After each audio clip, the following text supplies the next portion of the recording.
Good morning everyone. आप देख रहे हैं पोषण ट्रैकर में हुए बदलाव के बारे में। तो आप सबको पता होगा कि पोषण ट्रैकर का नया वर्जन आया है 22.9।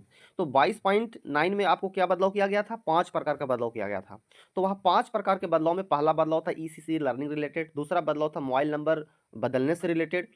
तो आज हम आपको इस वीडियो में तीसरे बदलाव के बारे में बताने जा रहे हैं, जो टीएचआर करने के दौरान जो ई केवाईसी से समस्या था।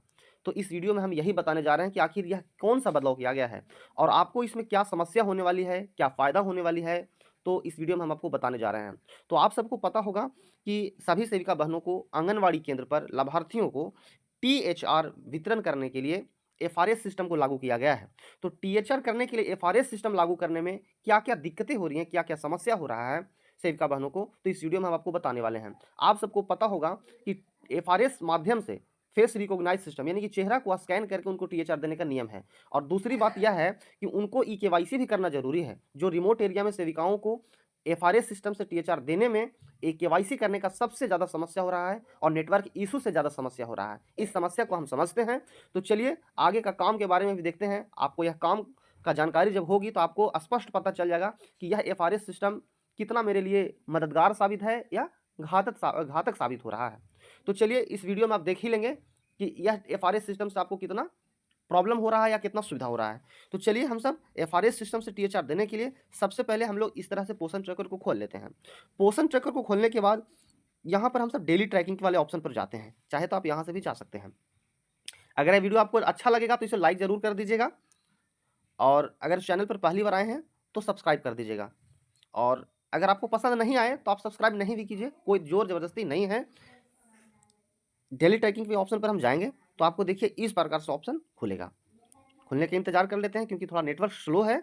तो देखिए हमारा फाइनली पोषण ट्रैकर का इस प्रकार से डेली ट्रैकिंग का ऑप्शन खुल गया है। उसके बाद हम सब जाते हैं टीएचआर वाले सेक्शन पे। यहीं से हम सब टीएचआर सभी को वितरण करते हैं। तो आप सब जो भी आपको दैनिक गतिविधि होगा, जैसे फोटो कैप्चर करना हो या बच्चों का अटेंडेंस बनाना हो, एक्टिविटी भरना हो, ये सारा चीज़ आप अपना कर लेंगे। आपको ईसीसी लर्निंग भी आपको बताया गया है, तो सारी चीज़ को कर लेना है। उसके बाद टीएचआर आपको भरना है। तो टीएचआर भरने के लिए इस ऑप्शन पर जाते हैं। देखिए मेरा ऑप्शन खुल जाता है। तो हम सब टीएचआर देते हैं प्रेग्नेंट वूमन को, लैक्टेटिंग मदर को, 6 महीना से 3 साल के बच्चों को। और ये बच्चे जो हैं ये गर्म पका हुआ भोजन केंद्र पर ही आकर करते हैं। उनके बाद टीएचआर देते हैं किशोरी लड़कियों को। तो जिनको भी आप टीएचआर करते हैं सभी को एफआरएस सिस्टम से ही टीएचआर आपको करना है। तो चलिए हम सब टीएचआर करते हैं और क्या समस्या हो रही है ई केवाईसी से रिलेटेड या क्या बदलाव किया गया है, वह बदलाव के बारे में हम आपको बताने जा रहे हैं। तो हम जैसे ही खोलते हैं प्रेग्नेंट वुमन के सेक्शन को, आपका इस प्रकार से ऑप्शन खुलता होगा। तो इनको एचसीएम तो दिया नहीं जाता है, तो हम इस कॉलम को नहीं भरते हैं। हम इसे सूखा राशन देते हैं टीएचआर के रूप में। तो हम इस वाले ऑप्शन पर जाकर टीएचआर करेंगे। तो जैसे ही टीएचआर का ऑप्शन पर जाएंगे तो देखिए आपका इस प्रकार से ऑप्शन खुल रहा है। क्या आ रहा है? Mobile number is not verified. तो जो भी लाभार्थी का मोबाइल नंबर वेरीफाई नहीं है तो आपको इनका नंबर को पहले वेरीफाई आपको कर लेना है। हालांकि इससे आपको स्किप का ऑप्शन दिया है तो आप इसे स्किप भी कर सकते हैं। तो स्किप के ऑप्शन पर जाते ही देखिए क्या होता है। स्किप के ऑप्शन पर जाते ही आपको इस प्रकार से ऑप्शन खुल रहा है। यानी लिख रहा है beneficiary photos is not captured and e KYC pending, यानी कि इनका फोटो नहीं कैप्चर किया गया और इनका ई केवाईसी पेंडिंग है। तो ई केवाईसी पेंडिंग है, उनको ई केवाईसी करने के लिए हमें प्रोसीड वाले ऑप्शन पर हम जाएंगे। तो जैसे ही प्रोसीड वाले हम ऑप्शन पर जाते हैं आपका इस प्रकार से ऑप्शन खुल जाएगा। यहाँ पर कह रहा है कि उनको पहले फेस कैप्चर होगा, फेस कैप्चर होने के बाद उनको ई केवाईसी होगा। तो चलिए हम आगे का प्रोसीडिंग करते हैं। तो हमें प्रोसीड के ऑप्शन पर जाना है। तो प्रोसीड पर जाते ही आपको फिर यहाँ टर्म एंड कंडीशन को एक्सेप्ट कर लेना है और यहाँ पर ओके करना है। ओके करते ही आपको इस प्रकार से ऑप्शन खुलेगा। तो आप देख रहे हैं कि फोटो इस प्रकार से कैप्चर नहीं करना है। फोटो इस प्रकार से कैप्चर करेंगे तो उनका फोटो एफआरएस सिस्टम में नहीं लेगा। तो आपको फोटो इस प्रकार से कैप्चर करना है। आप चाहे तो इसे आप सुन भी सकते हैं। कृपया तस्वीर खींचते समय छाया के बिना उचित प्रकाश व्यवस्था का उपयोग। देखिए तो हम सब इसे सुन लिए हैं। उसके बाद हम सब फेस कैप्चर पर जाएंगे। तो फेस कैप्चर पर जाते ही देखिए इस प्रकार से ऑप्शन खुलेगा। तो कैप्चर फेस पर जाते ही आपका इस प्रकार से खुल जाएगा। देखिए यहाँ पर आपको फेस को कैप्चर कर लेना है। फेस कैप्चर होते ही आपका इस प्रकार से प्रोसेसिंग दिखने लगेगा।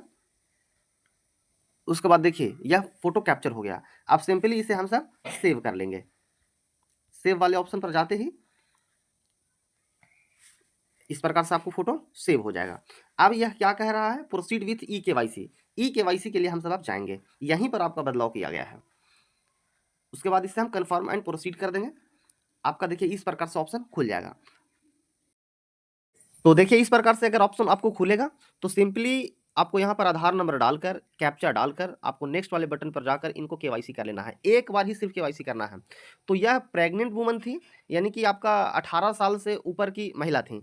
तो इनके लिए आपको उनका आधार कार्ड तो होगा ही, तो सिंपली इनको केवाईसी एक बार कर लेना है। एक बार अगर उनका केवाईसी हो जाएगा तो फिर से दोबारा उनको केवाईसी नहीं करना है, और उनको फिर ऑटोमेटिक एफआरएस सिस्टम से जब फोटो कैप्चर करेंगे तो ऑटोमेटिक उनका टीएचआर डिस्ट्रीब्यूट हो जाएगा और टीएचआर वाला ऑप्शन आपका खुल जाएगा। यानी कि केवाईसी का ऑप्शन बार बार नहीं खुलेगा। तो बदलाव कहाँ पर किया गया है आइए हम आपको बताते हैं।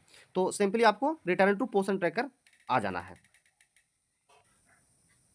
तो हम लोग फिर से वही डेली ट्रैकिंग वाले पेज पर आ गए। तो आपको इन सभी लाभार्थियों का ई केवाईसी कर लेना है, क्योंकि इनका अपना आधार है। बदलाव क्या हुआ है वो हम आपको बताने वाले हैं। बदलाव हुआ है इस प्रकार से लाभार्थी में जो 3 साल से 6 साल हैं और 6 महीना से 3 साल हैं, जिनका आधार कार्ड अपना नहीं है, इन्हीं में इनका ई केवाईसी से रिलेटेड बदलाव किया गया है। तो हम सिंपली 6 महीना से 3 साल के बच्चों का सेक्शन को खोल लेंगे। खुलते ही देखिए आपको इस प्रकार से ऑप्शन आएगा। तो जैसा आप देख सकते हैं आनंद कुमार एक लाभार्थी हैं। आनंद कुमार एक लाभार्थी हैं जो यह 6 महीना से 3 साल वाले में है। तो हम लोग टीएचआर वाले ऑप्शन पर जाएंगे। टीएचआर वाले ऑप्शन पर जाते ही फिर से यहाँ पर हम सब प्रोसीड वाले ऑप्शन पर जाएंगे। प्रोसीड करते ही देखिए इस प्रकार से ऑप्शन खुलेगा। आपका यहीं पर बदलाव किया गया है। जैसे आप देख रहे हैं कि नेम ऑफ पेरेंट और गार्जियन, तो यहाँ पर लिख रहा है आपको मंजू देवी, यानी कि इनका माता का नाम लिख रहा है, और मंजू देवी का आधार नंबर भी यहाँ पर लिख रहा होगा। तो आपको सिंपली इस चीज़ को समझना है कि बच्चे का आधार कार्ड रिक्वायर नहीं है। यहाँ पर माँ का आधार कार्ड से जब सत्यापन किया गया है तो माँ का आधार कार्ड यहाँ पर आपको रिक्वायर है। तो यहाँ पर देख रहे हैं कि मंजू देवी लिख रहा है उनका माता का नाम, उनका आधार नंबर दिख रहा है, और उनका फेस कैप्चर, यानी कि बच्चा का फेस कैप्चर करके अब टीएचआर देने की जरूरत नहीं है। यही बदलाव हुआ है। और बच्चे का फेस कैप्चर ना करके उनका गार्जियन का फेस कैप्चर कर लें, और उनका केवाईसी करने के लिए जो उनका माता का आधार नंबर डाला हुआ है तो माता का आप ई केवाईसी फिर से आप कर सकते हैं। यहाँ पर प्रोसीड वाले ऑप्शन पर जाएंगे। देखिए प्रोसीड पर जाते ही आपका फिर से यहाँ पर आएगा टर्म एंड कंडीशन को यहाँ पर प्रोसीड कर लेना है। सिंपली जैसे आप सभी को टीएचआर देते हैं, फेस रिकॉग्नाइज करते हैं, वैसे ही आपको कर लेना है। फेस रिकॉग्नाइज करने के लिए तो हम सब फेस को रिकॉग्नाइज कर लिए हैं। अब इसे हम सब सेव कर लेंगे। सेव होते ही आपका इस प्रकार से ऑप्शन खुलेगा। यहाँ लिखेगा प्रोसीड विथ ई केवाईसी। आपको ई केवाईसी के ऑप्शन पर जाना है, और अब उस माता का आधार नंबर यहाँ पर आपको डाल देना है, और यहाँ पर कैप्चा डाल करके नेक्स्ट कर देना है, और ओटीपी जब चला जाएगा तो ओटीपी डालकर आपको सबमिट कर देना है, और उसके बाद टीएचआर वाला ऑप्शन खुल जाएगा।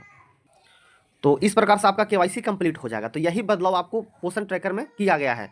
तो सिंपली आपको इसी प्रकार से कार्य को करना है। और इस वीडियो को अंत तक देखने के लिए बहुत बहुत धन्यवाद। और अगर ये वीडियो आपके लिए अच्छा लगा होगा तो चैनल को जरूर सब्सक्राइब कर लीजिएगा। धन्यवाद।